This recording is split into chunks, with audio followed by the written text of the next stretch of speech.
Praise the Lord. கர்த்தருக்கு மகிமை உண்டாவதாக. இந்நாளிலும் கூட தேவ பிள்ளைகளாகிய உங்களை கர்த்தராகிய இயேசு கிறிஸ்துவின் நாமத்தினாலே கிறிஸ்துவின் ஜெப வல்லமை ஊழியங்கள் வாயிலாக உங்களை வாழ்த்துகிறேன், வரவேற்கிறேன்.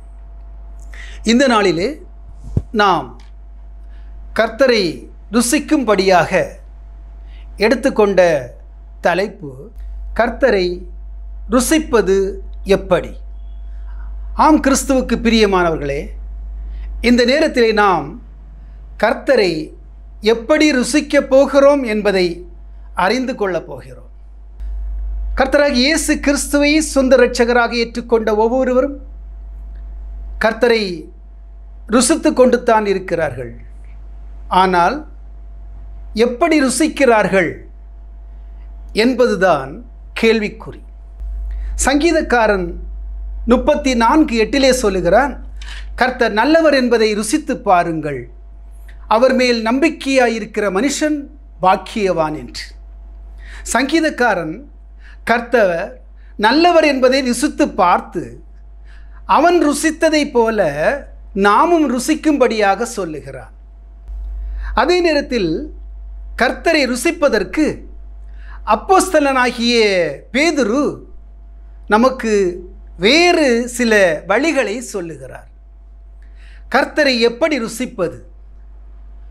1 பேதுரு 2ஆம் அதிகாரம் 1 முதல் 3 வரை உள்ள வசனங்களை நாம் படித்து பார்த்தோமானால், கர்த்தர் தயவுள்ளவர் என்பதை ருசி பார்த்தது உண்டானால் சகல துர்க்குணத்தையும் சகலவித கபடத்தையும் வஞ்சகங்களையும் பொறாமைகளையும் சகலவிதமான புறங்கூறுதல்களையும் ஒழித்துவிட்டு வளரும்படிக்கு புதிதாய் பிறந்த குழந்தைகளைப் போல களங்கமில்லாத திருவசனமாகிய ஞானப்பாலின் மேல் வாஞ்சியாயிருங்கள் என்று எழுதியிருக்கிறார். கிறிஸ்துவுக்கு பிரியமானவர்களே, நாம் கர்த்தரை ருசிப்பதற்கு முன்பாக நாம் நம்மை தகுதிப்படுத்த வேண்டும் என்று பேதுரு சொல்லுகிறார். கர்த்தர் தயை உள்ளவர் என்பதை நாம் ருசித்து பார்க்க வேண்டும் என்றால் அதற்கு நம்மை தயார்படுத்தி கொள்ள வேண்டும்.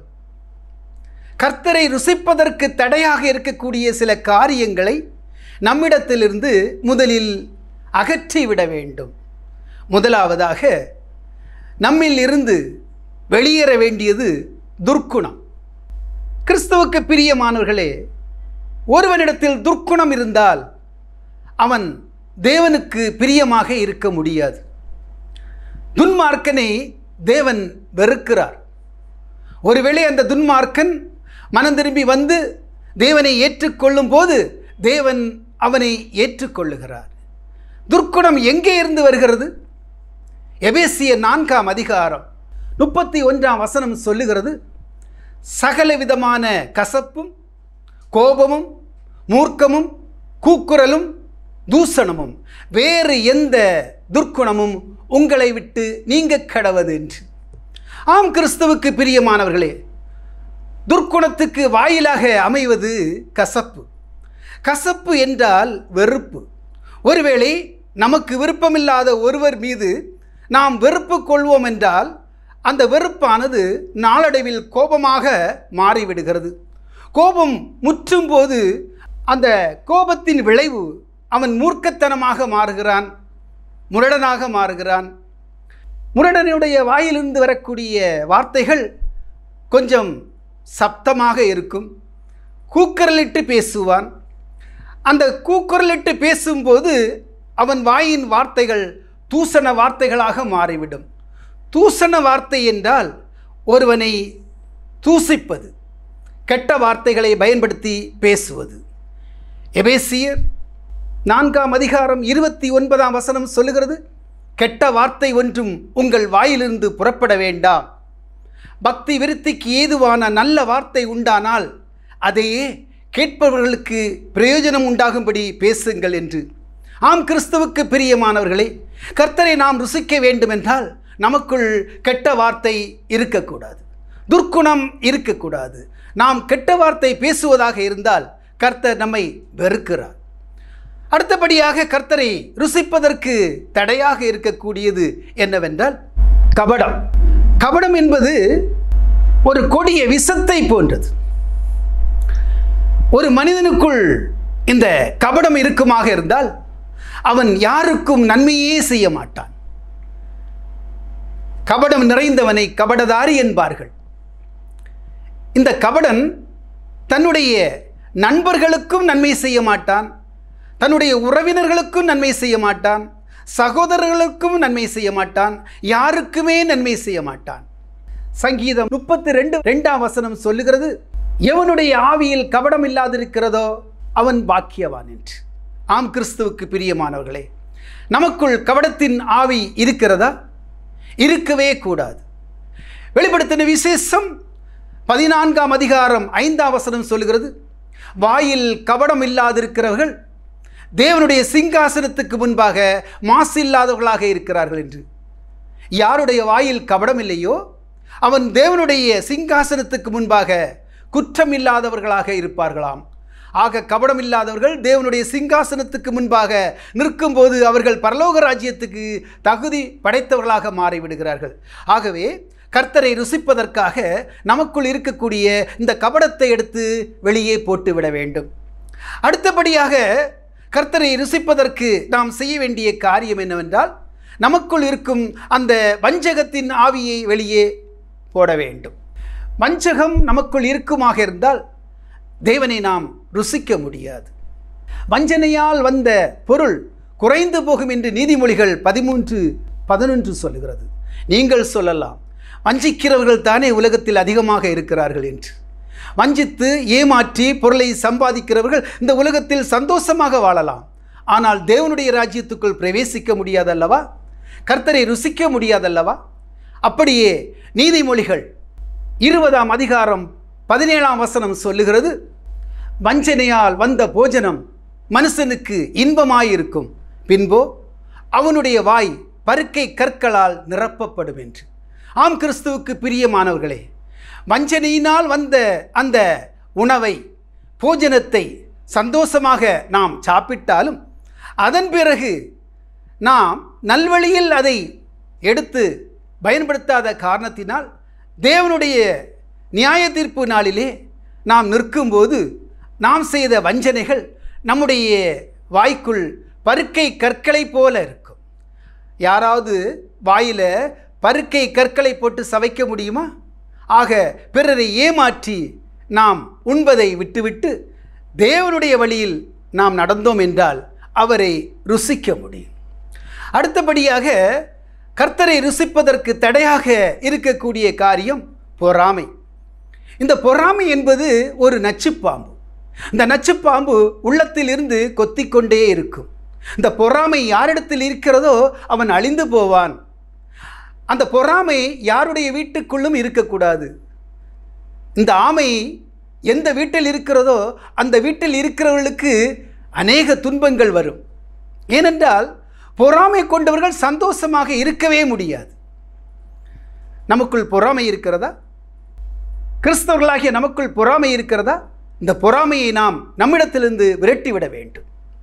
வேதத்தில் கூட இஸ்ரவேலின் தேவனை, இஸ்ரவேலின் சேனையை, இஸ்ரவேலின் ராஜாவாகிய சவுலை பரியாசம் பண்ணிய பெலிஸ்தனாகிய கோலியாத்தை எதிர்த்து தாவீது வெற்றி பெற்று மீண்டு வரும்போது அவனுக்கு எதிராக சென்ற இஸ்ரவேல் ஸ்திரீகள் மேளத்தாளத்தோடு ஆடல் பாடலோடு சவுல் கொன்றது 1000, தாவீது கொன்றதோ 10,000 என்று பாடிய போது அதை கேட்டு பொறாமை கொண்டான் சவுல். அவனுக்குள் பொறாமை என்ற பொல்லாத ஆவி சென்றவுடனே அவனுக்குள் இருந்த தேவனுடைய ஆவி வெளியே போய்விட்டது.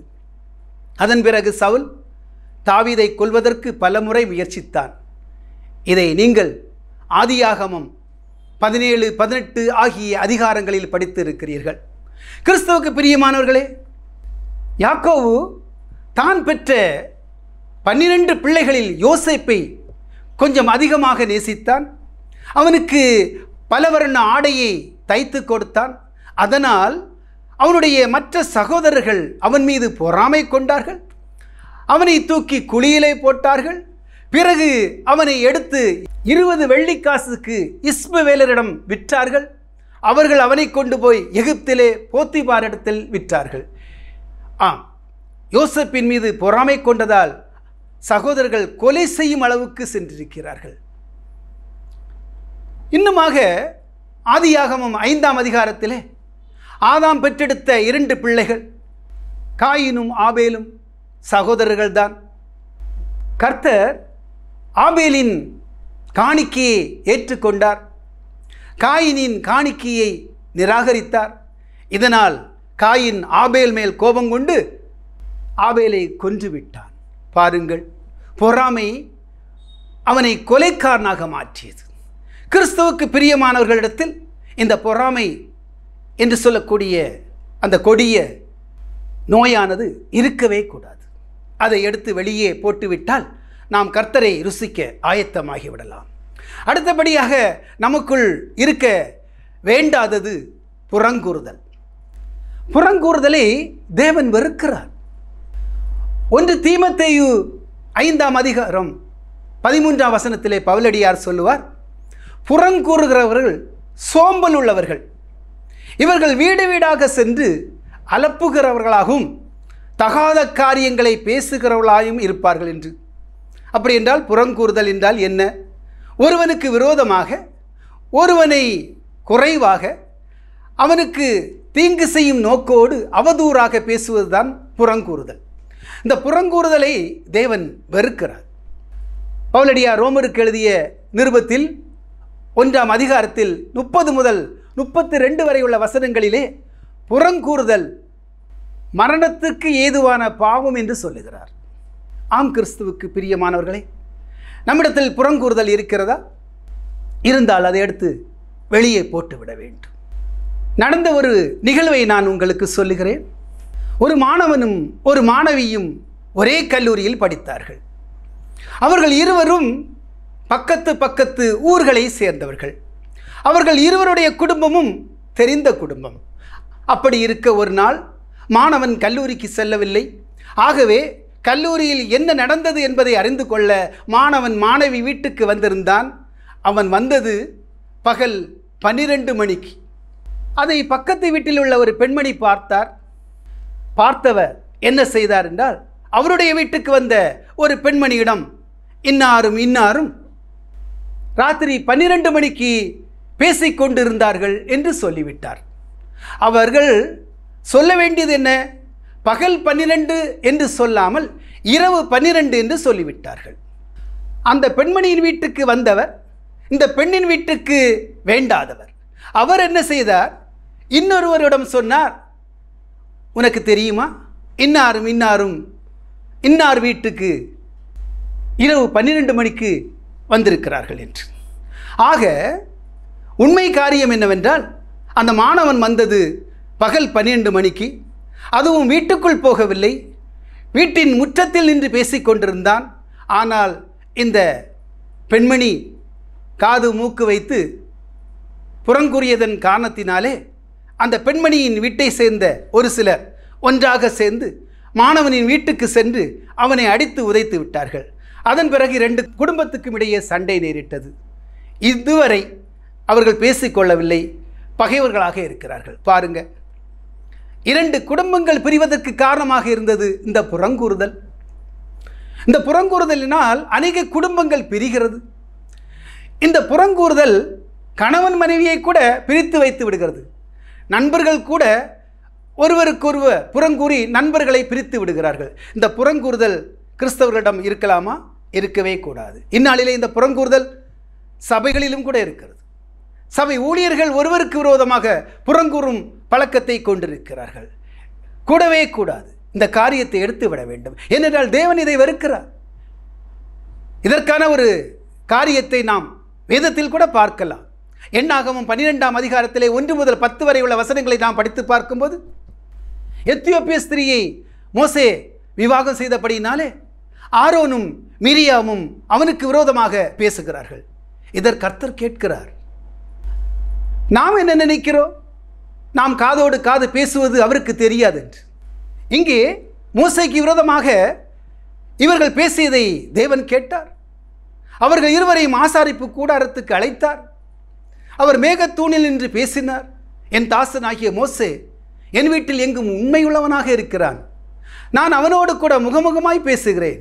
நீங்கள் மோசேயை குறித்து இப்படியாய் பேசுவதற்கு பயப்படாமற் போனதென்ன என்று அவர் கேட்டார். அதன் பிறகு தேவன் அங்கிருந்து போய்விட்டார். நடந்தது என்ன? அதே அதிகாரம் 10ஆம் வசனத்திலே மிரியாம் உறைந்த மலையின் வெண்மை போன்ற குஷ்டரோகியாக மாறுகிறாள். ஆரோன் பார்த்தபோது மிரியாம் உறைந்த மலையின் வெண்மை போன்ற குஷ்டரோகியாக இருக்கிறாள். அதன் பிறகு நடந்த நிகழ்வுகள் நீங்கள் அறிந்ததுதான். ஆம், கிறிஸ்துவுக்கு பிரியமானவர்களே, தேவன் மீரியாமை தண்டித்தது போல நம்மை தண்டித்து விடக்கூடாது. ஆகவே கர்த்தரை ருசிக்க வேண்டும் என்றால் நமக்குள் இருக்கக்கூடிய அந்த புறங்கூறுதலை எடுத்து வெளியே போட்டுவிட வேண்டும். இப்பொழுது நாம் கர்த்தரை ருசிக்க ஆயத்தமாகி விடலாம். எப்படி என்கிறீர்களா? ஒரு வீடு கட்ட வேண்டும் என்றால் அந்த வீட்டை கட்டுவதற்கு சில காரியங்களை செய்ய வேண்டும்.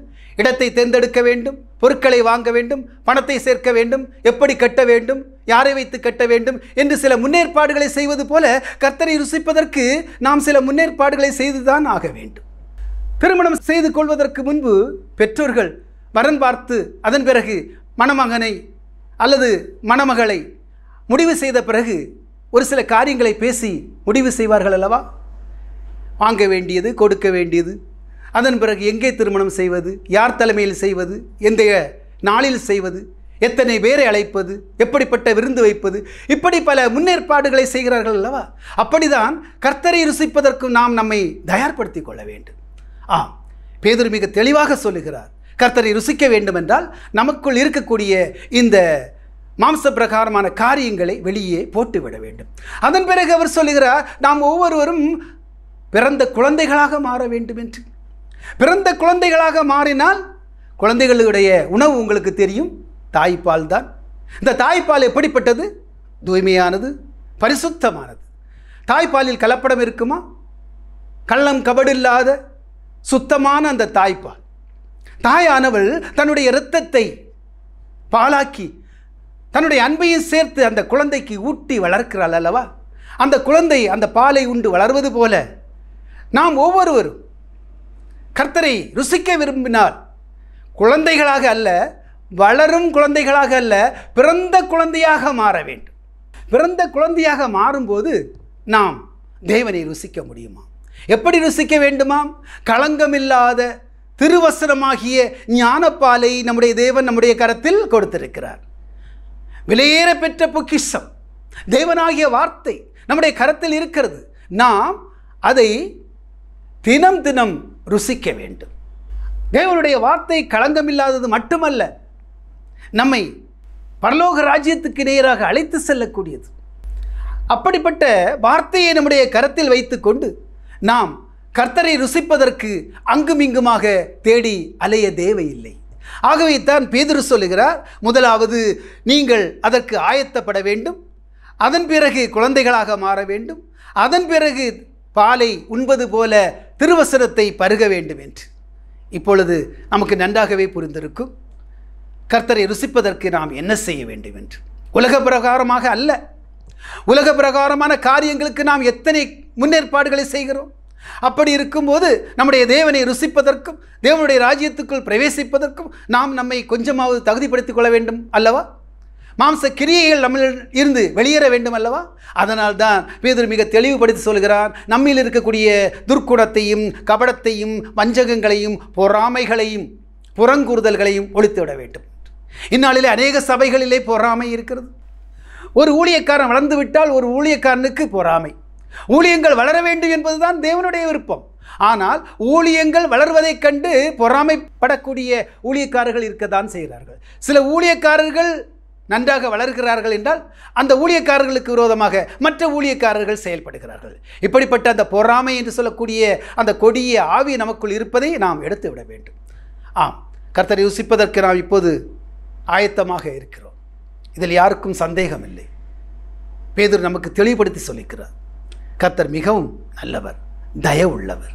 தயை என்றால் இரக்கம். இரக்கமுள்ள தேவனை நாம் ருசிப்பதற்கு இன்று முதல் நாம் நம்முடைய கரத்தில் கொடுக்கப்பட்டிருக்கும் விலையேற பெற்ற பொக்கிஷமாகிய வார்த்தையாகிய தேவனை தினம் படித்து ருசித்து இன்புற்று இந்த உலகத்தில் வாழ்வது மாத்திரமல்ல, நம்மை தேவனுடைய ராஜ்யத்துக்கு நம்மை தகுதிப்படுத்திக் கொள்வோமாக. ஜெபிக்கலாமா? மகா இரக்கமும் உருக்கமும் நீடிய சாந்தமும் மிகுந்த பொறுமையும் உள்ள எங்கள் பரலோக தந்தையே, உம்மை போற்றுகிறோம், உம்மை துதிக்கிறோம், உம்மை வாழ்த்துகிறோம். அப்பா பிதாவே, இந்த பாவ உலகிலே உம்முடைய பிள்ளைகளாகிய நாங்கள் உமக்கு விரோதமான காரியங்களால் கெட்டுப்போய் உம்மை ருசிப்பதற்கு தகுதியில்லாதவர்களாக வாழ்ந்து கொண்டிருக்கிறோம். மாம்சத்தின் இச்சைகள் எங்களை உம்மிடத்தில் வருவதற்கு, உம்மை ருசிப்பதற்கு, உம்முடைய ராஜ்யத்துக்கு எங்களை தகுதிப்படுத்துவதற்கு தடையாக இருக்கிறது. ராஜா, நீர் எங்களை மன்னிக்கிறவராக இருக்கிறபடியினாலே கர்த்தாவே, எங்கள் பாவங்களை உம்முடைய பாதப்படிகளில் சமர்ப்பிக்கிறோம். ராஜா, இந்த உலகம் போன போக்கிலே எங்களை அழைத்து செல்லாமல் தெய்வமே, நீர் எங்களுக்காக கொடுத்திருக்கக்கூடிய உம்முடைய சத்தியத்தின்படியும் உம்முடைய கற்பனைகளின்படியும் உம்முடைய கட்டளைகளின்படியும் நாங்கள் நடக்கும்படியாக எங்கள் கரங்களை பிடித்து அழைத்து செல்லும்படியாக வேண்டுகிறோம். ராஜா, ஆம் ராஜா, இந்த உலகத்தில் வாழக்கூடிய நாங்கள் பாவிகள் தான். எங்களிடத்தில் அநேக பாவங்கள் உண்டு, எங்களிடத்தில் அநேக அக்கிரமங்கள் உண்டு.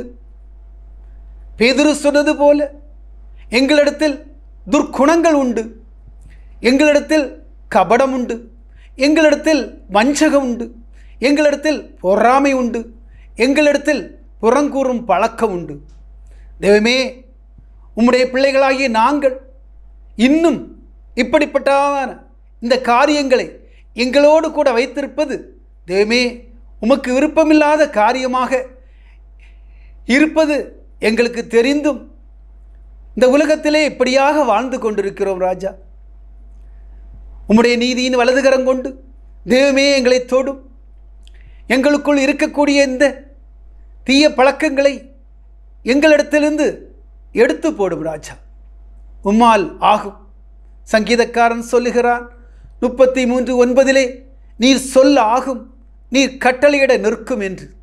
ஆம் தெய்வமே, உம்முடைய பிள்ளைகளாகிய எங்களிடத்தில் இருக்கும் இந்த மாம்சத்தின் கிரியைகளை எடுத்து வெளியே போடும். ராஜா, நீர் சொல்லும் ராஜா, நீர் கட்டளையிடும் ராஜா. உம்முடைய பிள்ளைகள் உம்முடைய வழியிலே நடக்க எங்களை அழைத்து செல்லும். ராஜா, தெய்வமே, இந்த உலகத்திலே எங்களுக்கு விரோதமாக இருக்கக்கூடிய சத்துருக்கள் அநேகர். இந்த சத்துருக்களிடமிருந்து நீர் எங்களை பாதுகாத்து உம்முடைய நன்மையினால் எங்களை அழைத்து செல்லும். ராஜா, இந்த உலகத்திலே உம்முடைய பிள்ளைகள் எத்தனை துன்பங்களில், எத்தனை வேதனைகளில், எத்தனை கவலைகளில் இருக்கிறார்கள் என்பதை நீர் அறிந்திருக்கிறீர். ராஜா, இந்த உலகத்தில் நடக்கும் ஒவ்வொரு காரியமும் உமக்கு தெரியும். நீர் பார்த்து கொண்டிருக்கிறீர். உம்முடைய கண்கள் பார்த்து கொண்டிருக்கிறது, உம்முடைய செவிகள் கேட்டுக்கொண்டிருக்கிறது.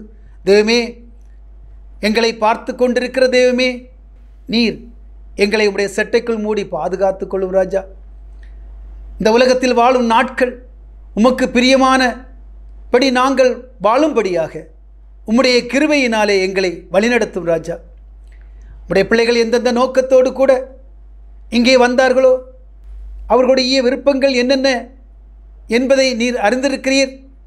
அதை நீர் அவர்கள் விருப்பத்தின்படி செய்து தெய்வமே இன்னும் அதிகமாக உம்மை ருசிக்கும்படியாய் அவர்களை பாதுகாத்தருளும்படியாய் வேண்டுகிறோம். ராஜா, கர்த்தாவை உம்மை ருசிப்பதற்காக எங்களை தகுதிப்படுத்தும்.